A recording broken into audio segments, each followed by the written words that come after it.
Tony Big T Morello, a name whispered in fear and admiration. In the concrete jungle of the underworld he was king. His empire, a web of illegal ventures, casinos, smuggling, you name it, Tony had his hand in it. He was ruthless, calculating, and always 2 steps ahead. His crew, an army of loyal soldiers, would walk through fire for him. Big T was untouchable, or so everyone thought. Tony's life was a high-stakes game. He thrived on the adrenaline, the thrill of the deal. His office, a penthouse overlooking the city, was his castle.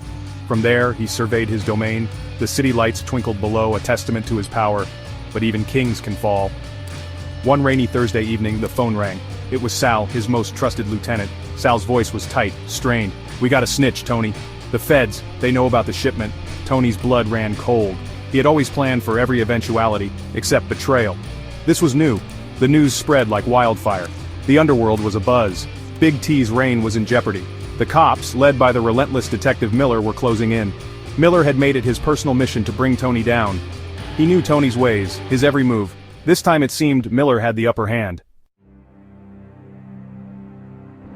The air crackled with tension. Sirens wailed in the distance, getting closer. Tony, always calm under pressure, made a decision. He wouldn't go down without a fight. He grabbed his prized possession, a vintage Zippo lighter with the King of Spades engraved on it, a reminder of his status. He slipped it into his pocket, a talisman for the fight ahead. The highway stretched out before him, a ribbon of asphalt under the stormy sky. The rain lashed down, blurring the world outside. He pushed the gas pedal down, the engine roaring in defiance. The police cars were gaining on him, their headlights like predatory eyes. The chase was on. The world outside was a blur of flashing lights and the screech of tires. Adrenaline surged through Tony's veins. He had to escape. He weaved through traffic, his driving skills pushed to the limit. But Miller was relentless, his jaw set in determination. This was his chance, and he wouldn't let it slip away. Finally, cornered and out of options, Tony was forced to surrender.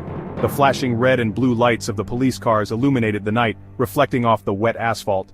The king had fallen. Tony Morello was going to Ironclad Penitentiary. Ironclad Penitentiary lived up to its name. A concrete and steel behemoth, it stood on the edge of a desolate plain, a constant reminder that freedom was a distant memory. The guards, hardened and jaded, saw it all. They treated every inmate with the same disdain. Every day felt like an eternity.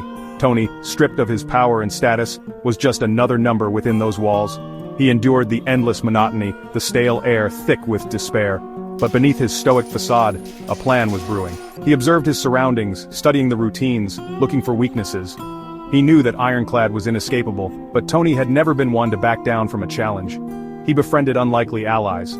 There was Mickey the Mole, a small-time crook with a knack for tunneling. Big Tony knew his skills would come in handy. Then there was Rico, a master forger with nimble fingers and a photographic memory. Rico could replicate anything, given enough time, and time was something Tony had plenty of. Whispers of a plan began to circulate within the prison walls. Hope flickered in the eyes of the inmates, a dangerous spark in the oppressive darkness. Tony, the fallen king, was about to play his hand. He was going to pull off the impossible. He was going to escape from Ironclad.